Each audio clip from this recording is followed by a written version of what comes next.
One.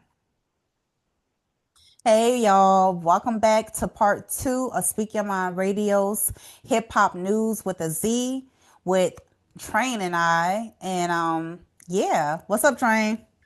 How you doing, Miss Hip Hop star? I'm good, man. I'm good.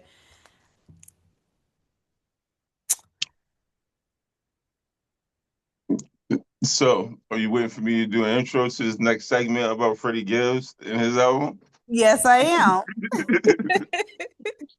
Okay, so we just talked about the Offset album, and we also got the Freddie Gibbs album for us to talk about. Excuse me for looking down because I wanted to read off of these notes to make sure that this small amount of notes that I did write, I'm saying them correctly. So, born 1985. You feel me?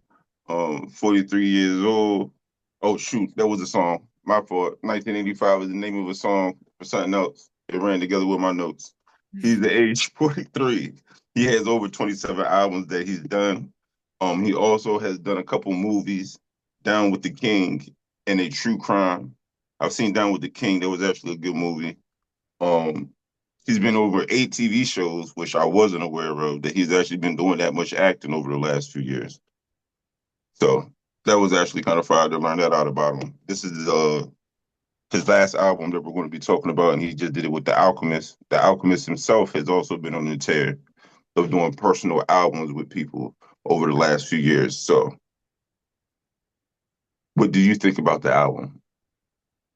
Did Um, you? no, I heard the album. I'm still listening because it's that good. And as a matter of fact, I want to give both Freddie Gibbs and the Alchemist their woods, not flowers, because flowers die over time, but woods, forests, they grow and they continue to grow as long as man don't cut them down. You feel me? The concept, the theme, it was on point. Meaning, I like the Japanese influenced flutes and sounds throughout the album. I like the smooth transition between each song. Um First of all, The Alchemist is going to get some type of award or something for being like one of the top heavy hitter producers in hip hop. You know what I'm saying? Just based off this album alone, because he like took one sound and he transluted it into the next sound. So it's like a wave and it don't stop or whatever unless you stop the track. But it really is really that type of vibe. And I like the Spanish terms, they got in there too, like oh god, I can't even say it. Empanadas. There you go. Stuff like that. I don't know. I was peeping all of that and I just love it. I love the album. It was really, really cool. What'd It's you funny think? you said that. Honestly, I like the whole album myself. At the end of the day, anything that Alchemist does, I'm usually going to be a fan of since I grew up in that generation of hip hop itself anyway. But then I also see how he's blending himself in with everything that's going on right now and not necessarily you're not adjusting your sound, but more so the way that you're sending the sonics, more so like what you were saying with the waviness of it. The way that he's adjusting that and more instead of having more of the abrupt beats like he was doing when he was doing stuff with Mobb Deep and stuff. The song Mar-a-Lago that was on here, that was probably one of my favorite songs on here. I would have to say I listened to it a few times over and over again. Um, Honestly, for the majority of the album, what you were saying as far as it being tied together, if I had to say, you had Offset album, it's like grown fun music, but then you had the Freddie Gibbs, and it was like grown as when you listen to the Freddie Gibbs, I want a glass of Henny with ice in it and a cigar. Compared to when I listen to Offset, you know what I'm saying? I want a blunt with some back or with a pack of backwoods. You know what I mean? I'm trying to roll up. I want to stand up outside of the car and listen to that. So to listen to it, like once again, it was a good vibe. and then like you said, even the consistency of, I believe if it was the Mar-a-Lago song, if I'm looking down the list, or maybe it was the song that he did with no, not the Anderson .Paak one. The one with Larry June, the song that he did on here with Larry June. It reminded me of like a Earl Sweat. Maybe that was just because Larry June reminded me of Earl Sweatshirt. Oh wow. He has that slower, like a slower cadence when he's rapping, like talking through it. But the skits, those little, he had the one from the Baby Boy being in there. It just, yeah, yeah, yeah, yeah. It felt new but nostalgic. Hmm. For sure, for sure. Kind of like the vibe I was getting from oh my god, Sangri-La. Sangri-La was one of my personal favorite joints. Like I wrote that one up. No, I didn't. I had to look up what Sangri-La meant. It was like it means like personal utopia, you know. And I ain't gonna lie, the Alchemist did his thing on this track. Like I said, very smooth. It was a compliment to the artist, Freddie Gibbs. Man, it was tight. So in Sangri-La, I like on Alfredo too when he goes, I like the pimpin' type vibe. I mean, no, I like the pimpin' type vibe in this song because the bars they hit hard, especially like the pre-chorus and the actual hook down to the verse, the second verse. So anyway, he's like, now I wonder if I ever crossed you or lost you, would you ever set me up, wet me up? Yeah, you a sneaky bitch. How many licks, ho? How many tricks, ho? How many dicks, ho? Bitch, I don't want to know. Girl, this ain't your first trip. You been around before. Fuck some rich nigga, fucked up the town before. Bitch, your heart was already broke. I picked it up off the flow, so I can't be responsible. This shit was optional. I was thinking about taking it in and just keeping one bitch, but that shit was illogical. Like, damn. Talk about the perception of the point of view of a male when they trying to talk to somebody that's already been around in a relationship, fucking other niggas. I'm sorry, excuse my language, but I'm just based off the song. And in the back of their mind, they like, oh, she a sneaky one. Like I can't trust her. You know what I'm saying? Who's to say you ain't gonna set me up? That Yes. yeah. It's funny to hear you use this word that you chose because I actually wrote something down here at the bottom. That was also because of listening to the offset and listening to the contrast. Player shit and pimp shit. Offset, it was some player shit. Cause more so you're still indulging in tricking. Your music still indulges in you being like, yeah, fuck you, but I'm still gonna spend all my money on the next ones. Compared to when you hear Freddie Gibbs, like you said, it is more of a I've been hurt. And Mm-hmm. this shit's not gonna happen. But I still love you. Mm-hmm. So it's more that pimping approach. So once again, that was funny that you even used that word because I was like, I'm not gonna say this. Because maybe using the word pimping, because even when I try to look up the definition to compare them, I was like, it still has a bad connotation about it. It still has a bad look about it. So, but yes, that is the energy. It is the energy and not necessarily the act of pimping. Exactly. Exactly. And you know what I'm saying? It's slightly toxic the way he was spitting the verse, but was he lying though? Like, honestly. But see, but that's what makes it pimping because pimping is doing it while telling the brutal truth. When they're going at the female, they're like, "Look, I'm going to take your like." He's not convincing her that she's going to get some of the money. A player is convincing you, "Oh yeah, yeah, yeah, we're going to be in this together." And the whole time, he's doing pimping shit.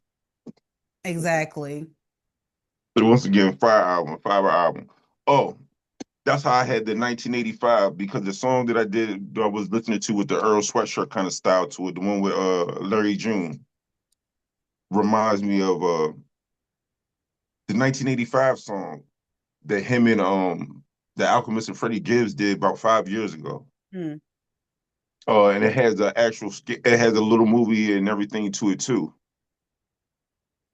But once again, seeing that and then seeing what they've done now, it just it makes sense. It makes sense, and it's nice to see little stuff like that happen as well. Whereas though you're like they probably caught a nice vibe together and it made the situation happen. But if you haven't got the chance, check out the 1985 song as well. I'm already on it. I'm gonna check that joint out as soon as we get off here. um, yeah. Let's see. Oh, I forgot to also mention how much I love the subs, meaning Freddie Gibbs was throwing shots at a whole bunch of artists, like people he even worked with before in the past and had discrepancies with. You feel me? Such as um the I track thought you were gonna let it go. you thought I was gonna let it go? Yeah. I was like, oh, go ahead, go. I'm with you. I'm with you. Okay, good. Empanadas, that joint was crazy. He took shots at Jim Jones and Benny the Butcher. And he was referencing Jim Jones to a reported fight that happened in Miami in 2021. Plus, Benny the Butcher, he was alluding to the 2022 altercation in Buffalo, New York, by saying in this line, smacked smacked him in Miami. His boys jumped me. He played it safe. Bitches in Buffalo get the same thing. They was throwing plates, limped away on his good foot, but he ain't bust a grape. These niggas fake, sealed documents, still popping it. Fuck the certified crack babies. Come get your mama hit. Shit ain't selling. They got to resort to drama shit. Fuck these love and hip hop niggas. I'm like, damn. He just went all the way in. He wasn't letting nothing go. No, no, no. I I'm think his best joint has been even with a lot of the stuff that he's been facing, uh, with Benny the Butcher, the thing with the baby mother and everything else. He been in motion the whole time, so it doesn't look the same. They don't. The blows that they were trying to send him doesn't look the same. They don't look the same. Wait, what do you mean they don't look the same? Like the disses that Benny the Butcher and them were sending his way, or like the little things that they were doing. Even like I said with the baby mother, I think Benny the Butcher had got the baby mother wrote a verse for her. She went ahead and Yeah. rapped that or whatever when they did it on the track. Uh, but once again, while all this is happening, he's acting in shows. He's doing you like you know what I mean. It don't really hit the same, and then especially when he's having that energy on these songs.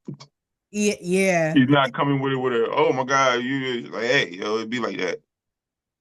for sure. For sure. Um, like I said, the album was incredible. Even the little details, like the skits and stuff that's in it, like that I didn't pick up on, so to speak, but I picked up on a whole bunch of other stuff too. I want to say I want to give honorary honorable mention to I think it's called Gold Feet. Yeah, that joint on the album. I don't know, like the way his cadence on it, the way he's spitting, like it make you think, like, damn, like I'm gonna have to go back to that word again, but he's just really pimping on the track again. You know what Yeah. I'm saying? Like he telling you straight out, like I'm just here and I ain't trying to give no body no ring. I'd rather put gold rims on my Chevy Caprice. You know, I'm like, oh my God. Since you gave your shout out, I'll give my shout out was for the Anderson Paak joint. The one he did with Anderson Paak on it. I don't look if you notice I'm saying the name of the song and the feature. I'm saying the feature with it because the name of these songs. When y'all look at his playlist, y'all, the name of these songs, I do not want to butcher them. But the name of the Anderson Paak when I can't say it. Ensalada. Ensalada. Yeah, that's salad in Spanish. It's a lot of. Hmm. It's a lot of what? Ensalada is Spanish It's a and lot of what? salad. Salad. It's a lot of salad. Yeah, that's what it means. Salad. Ensalada.